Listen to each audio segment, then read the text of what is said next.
Okay, so I'd like to welcome everybody to the online teaching happy hour. I hope you have it's the end of the day. It's time for relaxing and being with friends and colleagues. This is beet juice, I swear. Mine's I wanted wine. wine and there wasn't any. So I'd like to welcome a very dear friend and today's guest, Dr. Kerry Rice from Boise State University. I'm so happy that you could join us today, Kerry. Oh, thanks so much. It's really good to see everybody. Yeah. Why don't we start out, Kerry, just you sharing a little bit about who you are and kind of what you're passionate about. What do you do? Oh my. So my greatest passion is training K-12 online teachers. That's what I've been doing for Wow. years and years and years. Since 2006, when I was introduced to Barbara and we started our first intro to K-12 online teaching class for Connections Academy teachers. And that's expanded into a certificate, and now Idaho has an online teaching endorsement. And so I've been involved in standards development, research. My research is primarily data mining. So we've got some really big and exciting projects with data mining at Michigan Virtual. I have a book by Pearson on making the move to K-12 online teaching that I'm currently working on the second edition. So hopefully I'll have that Nice. up and running. Yeah, very quickly. And the last, couple of months, I've been fielding questions and providing as much support as I can. Very nice. And for those of you that are joining us, if you want to introduce yourself in chat, where you work, what you do, that would be amazing to share that with us. Can you tell us about some of the current projects that you're working on? Like what are you specifically focusing on right now? What are you learning? What are you doing? Yeah, so I work with a colleague, Andy Hung, in the department, and for the last 3 years, we've been involved in a pretty major data mining project at Michigan Virtual. We're looking at deep learning and machine learning in developing models to predict student outcomes. So we've narrowed it down now to being able to predict student outcomes at the eighth week of a semester, and we were actually scheduled to test a pilot intervention protocol this semester, and that kind of got sidelined since most students in supplemental programs take their classes at brick and mortar schools, and we had a huge disruption in the data because they were kind of sidelined from school until everything kind of picked up. But we're still working on our process. So that's really my big project And right what are you now. guys trying to discover or learn in that project? Yeah, so we're trying to figure out if we can analyze the data by the eighth week of the semester, provide feedback to teachers on students flagged as at risk and perhaps why, that they can provide just-in-time interventions, and then we can see if the results from the interventions proved to be better than just leaving students alone. So we had a experimental group and a control group planned for that. So the idea is that the interventions or the predictive analytics will do a better job of predicting outcomes and supporting teachers than just teachers themselves. And I'm curious, I know you're working with a lot of K-12 online teachers because you're the coordinator of the K-12 online teaching certificate or endorsement. Endorsement. Is that right? Yes. And I know that your work comes out of that, like working with Michigan Virtual and trying to understand how to work with kids in the virtual space. But what are you hearing? So ever since COVID hit and everybody's having to go online, what needs are hitting you personally? What are you hearing? What are you seeing? So I think there's a lot of confusion for one thing in equating what I call this is remote crisis response versus true online learning. So it's being able to adapt maybe some of best practices of online to what is happening right now. So there are a lot of limitations in this remote crisis that we don't experience in typical online programs. So most online programs have supports in place. They have, special attendance managers, or they have site coordinators, or they have special supports for teachers and students that don't exist in traditional districts and schools. So that's kind of the biggest thing. And then how can we just bridge that gap right now? What are things that teachers can do right now?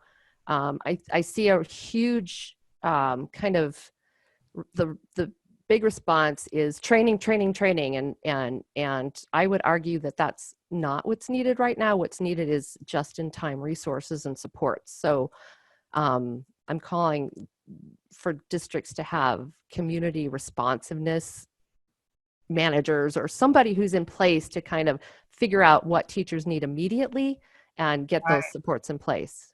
Right. We were having this discussion last night in class just about how people are, districts or schools are responding to the immediate need, and especially where existing digital curriculum doesn't exist. And then teachers are finding themselves in that role of not only facilitating the teaching, but also Right. how to design the teaching or design the curricular experience, and how intensive that is for the teacher. Right. And so for me, it's about taking all of those kind of ancillary responsibilities away from the teacher so they can just focus on their curriculum and the teaching process and supporting their students.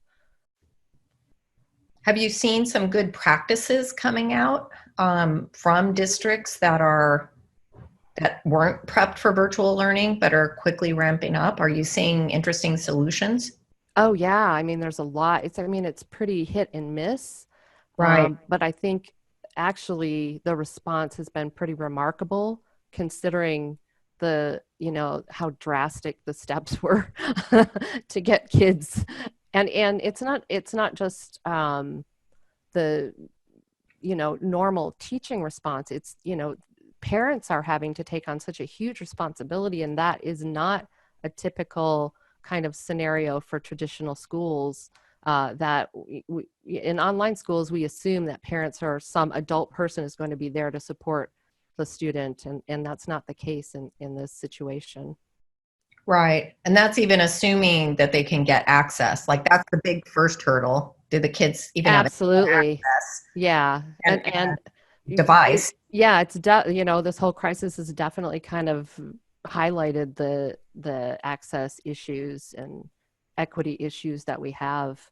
But I do think, I spend a lot of time looking at our local schools, and they did a really good job of figuring out very quickly how to get computers in the hands of kids and Wi-Fi hotspots and where kids can go. And so I think the response in a lot of cases has been really good. Yeah. What are some other like one example I've seen coming out locally was one district started creating curricular playlists. So like for all the 5th grade teachers, here's your playlist for the week of what kids can do. For 4th grade, here's your playlist. Have you seen other interesting solutions that you and I in our work with K-12 virtual look totally different than how these solutions look, right? Yeah, so I'm trying to think. I think the most important thing is that there is a consistent kind of collaboration or collection in a district to help support teachers instead of just one teacher and another teacher getting together. I also have seen a lot going on with social media and teachers grouping themselves together to find Right. solutions, which is really interesting. Right. Yeah. Almost like a hive response. I've seen that. Yeah.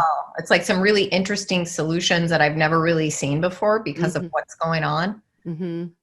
And still keeping that blended piece too. And so we can call it emergency learning or what but like teachers driving by kids' houses. Yeah, right. Still The talk messages and right.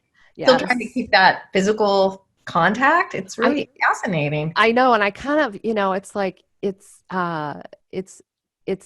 so important. That piece is so important, and I think maybe they just don't have the resources to be able to do it in an online version, and that will come. So my sense is, I've at the very beginning, I kind of encourage teachers to just keep doing things the way they had been doing, only do it on a web conference. So keep that connection with students. But I see that they will eventually shift in a natural way to easier and more efficient ways to connect with kids instead Right. of relying on tradition. Yeah. What are your thoughts? That's one of the big hot topics right now is how much Zoom do we do in a day? Yeah. And a lot of teachers just like that's all they do all day long, one Zoom meeting after another. Others, it might be we Zoom once a week and then the kids are on their own. And I'm wondering what your thoughts are about giving some guidance around So using. I actually was asked that for an article in EdSurge on how much time kids should spend online. And there's really no consensus on that. So my sense is obviously the younger the kid, the less time they should be spending looking at the screen, but they do need that contact with a teacher. Right. And this 6 hours a day for a teacher on Zoom isn't going to be sustainable. I think what has to happen is it's more a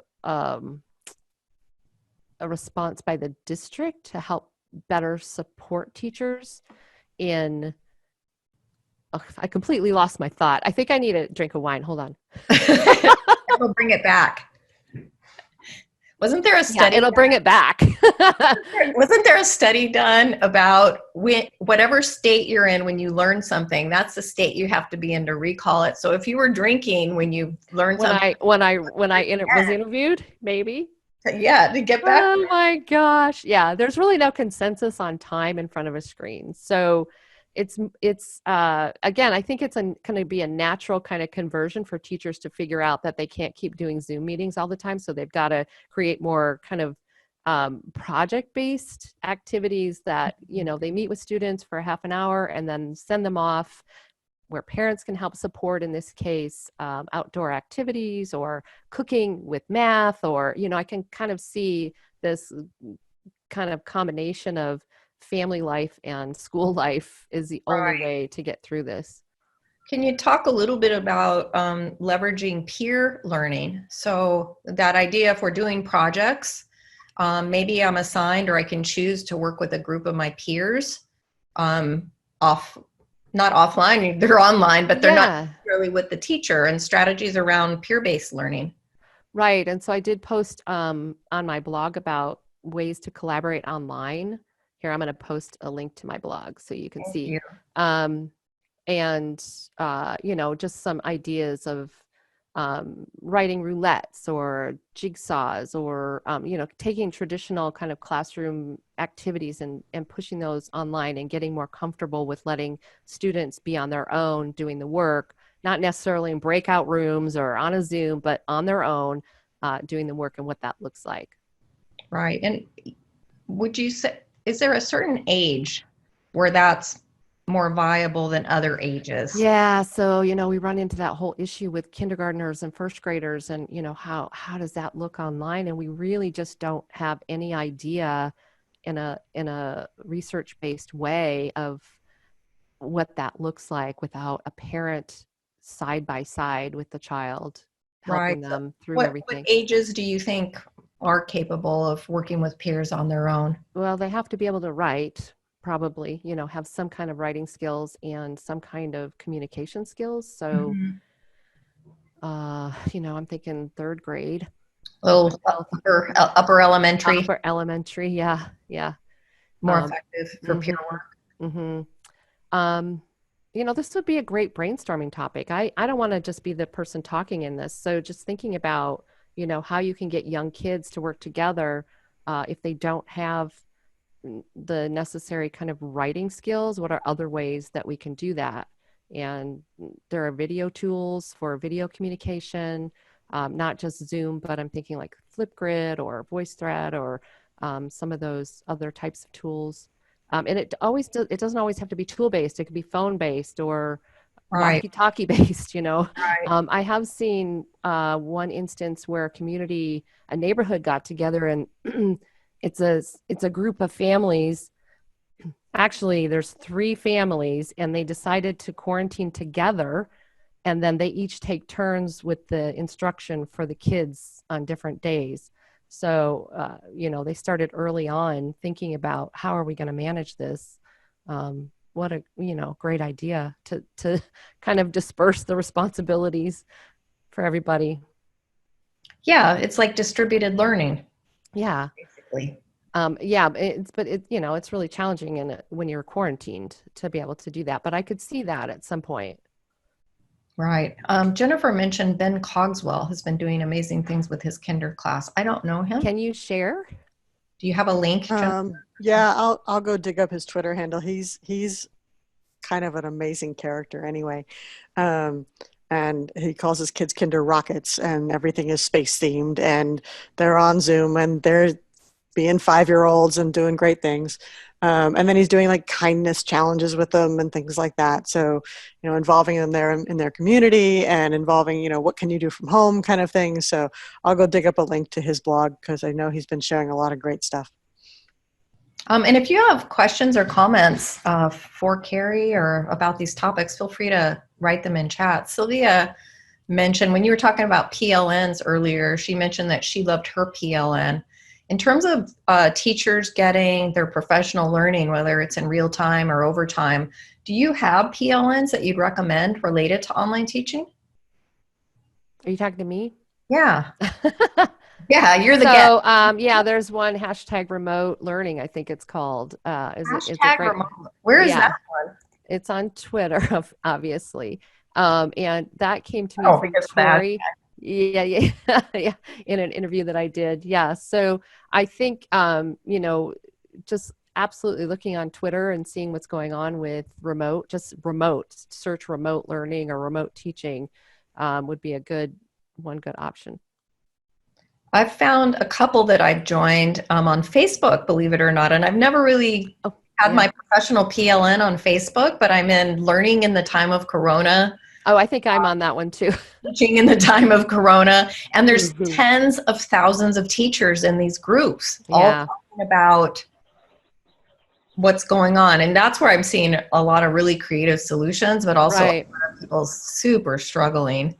Right, definitely, and I think to me, it's like highlighting the possibilities and potentials of social networks to help us get together. I would like to see districts kind of creating these networks for their teachers so they can have more coordinated kind of attacks on what we're going to do, and teacher toolkits and just-in-time supports, webinars and recorded videos, and even using instructional coaches to come in and personally help teachers, hiring support like paraprofessionals to come in and do grading or follow attendance and follow up on attendance, because that's going to be a huge problem. It's kids not participating or engaging.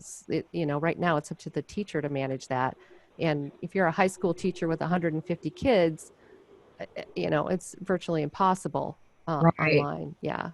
People are support. having such different success with that. Like some of our friends tonight, I heard from E3 Civic High, they're doing great with student participation. That's good. And then I hear from other districts, like literally hundreds, if not thousands of kids have disappeared. Have just disappeared or dropped out. Yeah. No phone contact, no email, no login. And what do you do? Right. So, maybe hire people to go around and follow up, go knock on doors or make phone calls, or neighborhood support groups, or it's just it is a very different experience than traditional online learning. Lynn asks, should schools not resume non-virtually? Oh, it's a double negative. I'm going to have to flip that in my head. In August, September, how do you see teachers establishing their learning community for each of their classes? So basically, they don't come back. Yeah. So that connection to kids is like the most important thing. And so my advice would be, with the first week of class, you can host an online introductions discussion, you're responding to each kid, or you're making phone calls to each kid and getting that kind of communications system set up and the feedback loop set up, so that you're connecting with every one of your students. And again, high school teachers with 150 kids are going to have a really tough time doing that. I also think it's rethinking. This is one thing we can borrow from online, rethinking the whole grade level content area structure and thinking more about families. So how can we better support the family? You know, if a family has 2 or 3 kids in school, can one teacher, this is something Connections Academy has done, can one teacher take responsibility for different grade levels, but it's part of a family? That's really interesting. I haven't heard that idea Yeah, before. that's been a model at Connections, you know, since the very beginning. Mm. It's not relying on grade levels or age levels, and Barbara can talk about this, but it's looking at families and how we can better support with our resources, with our teacher resources. How can we better support all of our students? And sometimes it's grouping families together. Barbara, do you want to add Yeah, anything to that? yeah, well, I was going to say that we realized very early on that we were not dealing just with the individual student, but with families. And that kind of became the model of how we had to get everyone involved, the parents and the kids, and not have all these different teachers and all these different things. And it really worked out pretty well. And like I said, it was a model that we adopted, I think, pretty early on. Certainly after the first year, we realized that we were dealing with families, primarily families, to support the students. Yeah, as you were kind of talking about the structures, Kerry, that's what I started thinking about. If you don't have the baseline infrastructure set up, how are we communicating? Do we have the phone numbers? Do we have the emails? Are we dealing with families or individual students? Do we have the instructional coaches? Do we have, it's like creating that whole infrastructure. Right. That's Right. yeah, it's so different from traditional school. Right.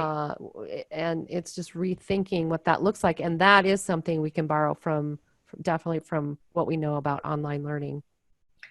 I think a lot of teachers, educators who don't work in virtual learning would be very surprised to know that millions of K-12 students have learned fully online for many, many years, over a decade now.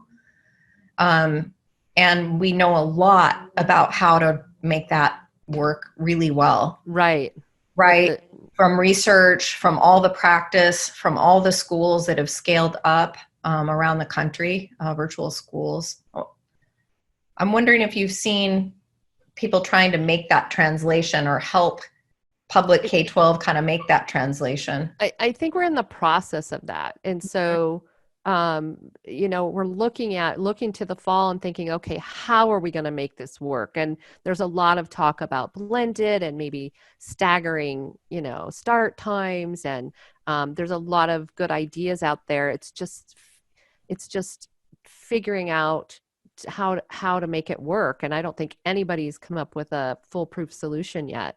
But there, you know, the things we can borrow from online learning, they should be looking. And one of my recommendations is that districts spend time now looking at, you know, effective online teaching practices and organizational structures of online schools to see what they can borrow from and use for the fall.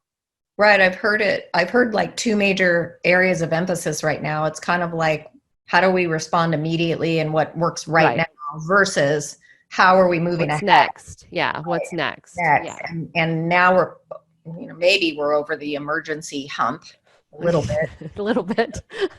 I think it's going to be pretty panicky through the summer. And I'm really kind of trying to push not to put all this pressure on teachers. You know, it's not all the teachers' responsibility to manage this whole process, that districts need to step up and figure out, put in structures that can support teachers. And that's hiring people to go out into neighborhoods or follow attendance or even grade, or, you know, just to support those teachers as they're trying to develop different ways of teaching their students online. So kind of building off of that, I wanted to ask you, as schools move forward and teachers move forward, what do you see as the greatest opportunities that are coming out of what's happened? So there's a lot of challenges, but with any challenge, there's also opportunities. And I wonder what your opinion is about that. My big hope is that we look differently at the structure of school and get away from time as a measure of learning. That's like huge for me. And look at time as flexible and learning is static. So the Talk learning more and about mastery. what does that mean? So, in our traditional school structures, everything is based on time. So students are expected to learn the same material in the same amount of time. And if they don't, they get a lower grade. So, but they haven't mastered the material. In online learning, that shifts so that the time is flexible. Kids can take as long as they want to learn something, but what's important is the mastery of the content. So they leave the classroom learning everything they needed to know, regardless of how much time it took. That's the ideal. And so I'm kind of hoping this will shift our thinking in that direction, that, time and structure and bus schedules and, that's not what's important. What's important is the mastery of the content. Yeah, I was kind of I'm hoping that existing schools see the potential and the value of digital learning. Well, Or yeah. digital community, digital anything, especially in workforce preparation, the ability to work remote right. It's like, it's just been lagging behind, and just to get it up to where it needs to be, just to be in the modern workforce would be a great Yeah, I definitely agree with that. And I think this has definitely been a force in that direction. There's no denying it anymore. It's like everybody has to be able to use technology. So, and some are struggling more than others. Lynn comments, mastery of the content is extremely important. What is going to be essential is how to motivate students towards mastery. That would be the other thing. It's like, I think teaching online kind of forces you to think more about student engagement. So because of those attendance issues, and how do I get my kids to log in, and what are the processes, what can I do to motivate them more? And I also think this has to do with assessment, that moving online really supports more project-based, authentic types of activities versus high stakes testing or testing for facts and knowledge. That's just my kind of ideal again. Yeah, and Sylvia kind of layered on that. Online learning affords opportunities for authentic learning rather than worksheets. Absolutely. Message out. It's pretty quick for teachers to realize that worksheets online don't really work. So they've got to come up with some other strategies. Right. I know, and Jennifer says, I know some teachers who are going nuts because they just can't give a test.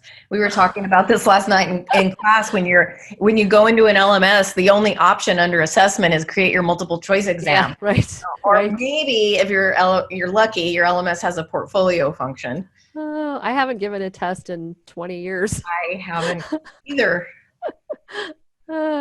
Yeah. So could be a really good outcome. And I have seen some articles about that with teachers, and even in higher ed, rethinking assessment and what that looks like when you shifting to online is really shifting to more learner centered. And that's the difference. That's a really good point. Mm-hmm. Because you don't have a choice. It has to be learner centered. It has to be. There's no other approach that will be effective. Engagement. Right. Right. Yeah. Right. So that's kind of exciting, but I hate to see teachers and students struggling. I have a son who has 2 kids, 6 and 3, and he's trying to work full time and conduct school. And, so I see the struggles, and I recognize everybody's feeling that. So it's really challenging. Jennifer said, my favorite question is, how do I stop students from cheating on my online test? My answer, you don't. There's no way. Stop giving online tests. Or allow an open book. At least they can find the information themselves in their own time and pace, right? Yeah. And, when you're not testing for rote knowledge, it just kind of shifts the whole conversation. What am I testing for? And how can I do a better job of it? I think that's the big thing, right? Because testing represents lower order thinking and understanding. Right. So how do we get to those higher order skills, synthesis, creating? Yeah, and it's a really, really hard process for teachers to get past that, to bridge that gap going from a traditional classroom to online. So that's probably the biggest kind of aha moment they have And my number one recommendation is for anybody who's not familiar with online teaching is to take an online class just to see, what it's like, especially a good class, not a bad, but bad classes can be informative too. And what your students are experiencing. We all have this kind of cultural idea of school because we've all experienced it, and not many of us have any idea what it looks like online. I was going to ask you what your number one suggestion was for people. Take an online class. Yeah. The problem is you won't know if it's good or bad if you've never been in one before. Oh, I kind of think you will. Oh. I think in any educational experience, people know if they have a good class or a bad class. I'm wondering if there's any other questions from the audience or from our participants.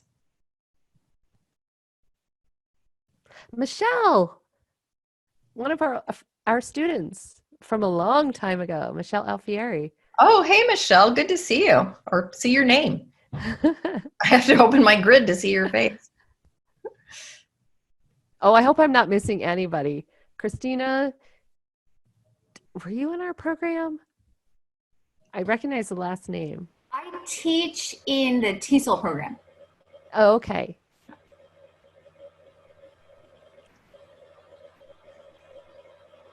No questions for Kerry. And I just have not had a chance to read the chat, so I'm sorry about that. I can't talk and read. I've been trying to pull things up as we go through. Oh, Sylvia commented earlier, there's a reason for disengagement. Many teachers are just pushing out PDF through Google Classroom. It's so boring. Yep. So maybe that's the first step in training is, focusing on learner engagement and what we can do to better support learners' access to our content. So I have a question.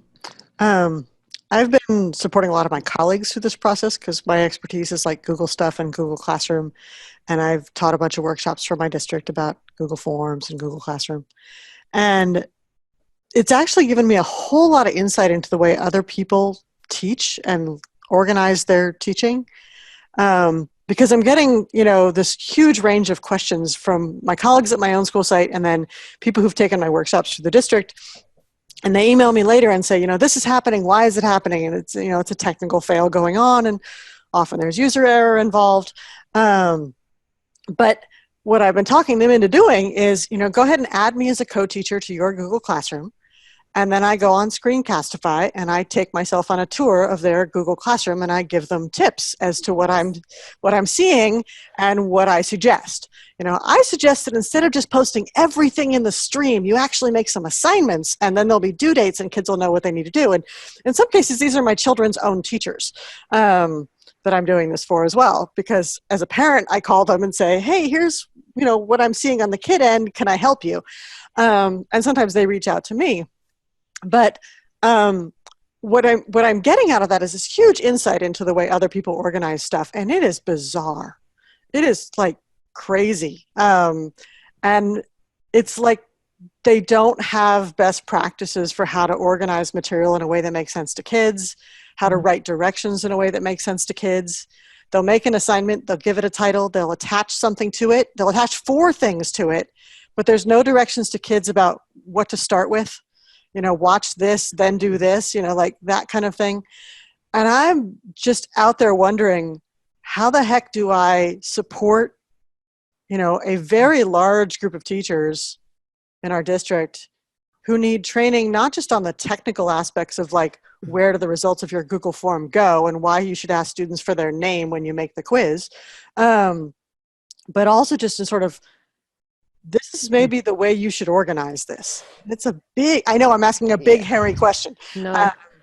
I'm just, it is fascinating. I have way more insight now into how many teachers organize things and how they organize things and what makes sense to them.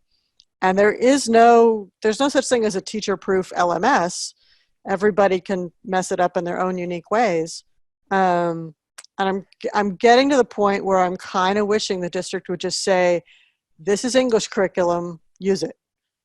This is math curriculum, use it. And Let the teachers just be the facilitators and not the designers, even though that is contrary to every bone in my teaching body, because I'm a designer.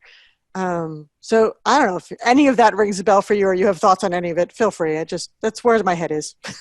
Yeah, so yeah, absolutely. I'm not a huge fan of prescriptive curriculum at all. But I will say that many teachers are very task oriented. That's how they've been trained, and they haven't really had to think about why kids are learning what they're learning, what the purpose is. And I see it a lot. I do course reviews for Crown Point schools. They've moved to a blended model, and I've been doing it since 2014. So I see a lot of that where teachers just post these distinct tasks throughout the course. And it's like, okay, what is the reasoning behind all of this? How can we better? So it's just I wouldn't say give up. It's a matter of teaching teachers how to better present content in a way that will engage students. So it's simple as that. And that has meaning and purpose, not just be task oriented. It means that teachers have to be more knowledgeable about their content standards, for one, and what it is they want students to learn and why. So when I have my intro to online teaching class, that's the first thing that comes up. It's like, oh, my question is, why are you teaching this, and what's the purpose, and how can you better make that content available to students? And they're like, oh, I actually have to think about this. It's not just presented as a task. It's got to have a purpose and a reason and be engaging for kids. Could you imagine, Kerry, that a good goal might be if they're all working in an LMS, whether it's Google Classroom or something else, that there might be a training offered on student engagement? I'm thinking we should all join a group and go out as like a task force and say, here, we're going to review all of your courses materials and tell you a better way to do it. It's true. The feedback I'm getting on my screencast is like, here's a screencast about what I'm seeing in your Google Classroom and how you can improve that. And they're just, their jaws are dropping and they're very, very, very pleased. Right. I think that's a one person at a time thing. They would welcome the advice. And I do that in my project-based learning class where I give video feedback on, their projects. But Jennifer, I'd just like to say that as a teacher and doing this for the first time, I would so appreciate somebody like you in our district that could pop in, and we just don't have that technical resource. I mean, we went to a technology training that our district tried to put on the fly, and the teacher who was hosting it had like 3 screens, an iPad, and a Chromebook, and she was going along this lesson, oh, you do this, this, and this, but I'm like, hold on, none of us have what you have. So how are you teaching us these steps when we don't have those resources? Where do you teach, Kristen? Jennifer, who could come in and do it very prescriptive, very step-by-step, just like we were in first grade or kindergarten. And then after we learn it, then open the reins and let us be more. What district? Where are you teaching? Individually. Maybe I've got a friend in your district I can help with. Oh, who is that? What district are you in? I'm in Milpitas, California. Okay. So is that near Salinas? Yeah, north of Salinas. The Bay Area, San Jose, Fremont. All right. So put your email in the chat. And I'm going to find you somebody. Wonderful. Yay! Yeah, this is where I think instructional technology coaches are so valuable for districts to have. I would give anything if I had Jennifer's knowledge. Yeah, right now, I mean there's a real opportunity. You've got summer coming up. If schools stay with traditional school calendar, a real opportunity to engage in some deep professional learning over the summer, to relaunch and restart for fall. I mean, if I were leading things, it's like, let's take that summer with the district leadership team, rethink, engage in deep training, and then relaunch, like get comfortable. Yeah, it's so short term. I mean, the time is so short, and I feel really sorry for teachers, and I think they need a break. So I'm kind of thinking to put the responsibility on the districts to provide the supports and provide just-in-time learning opportunities for teachers, tutors. So any kind of support they can provide, extra hands to help with, kind of enrollment tasks or all those other tasks that take so much time, and let teachers really focus on their content and content delivery, basically, and designing maybe 1 or 2 activities online. I'm a trainer by heart, but I feel like teachers are just overwhelmed right now and tired, and they and need a a lot of break. them are parents and tired. Yeah, Right. and kids, and I just feel like the mental health issues are so important right now. And maybe some teachers do have the bandwidth. That's great. I also think here's how I'm promoting my summer PBL class is dip your toe in the water with something fun, and it's online, and it takes a traditional method and shows you how to shift it to online without getting into, the whole philosophy or theory behind online learning and all of those other things. It's just one approach that will be, it's a little bit different than That you could try. that you can try. And Right. there's very little risk. There's little technical knowledge, but enough. You can do it in Google Docs. You can do it in Google. So that kind of training is kind of what I'm promoting. If so, we're coming to the end of our time. If people want to get in touch with you about that training or just want to talk further with you, how can they best get in touch with you? Me? Yeah. Oh.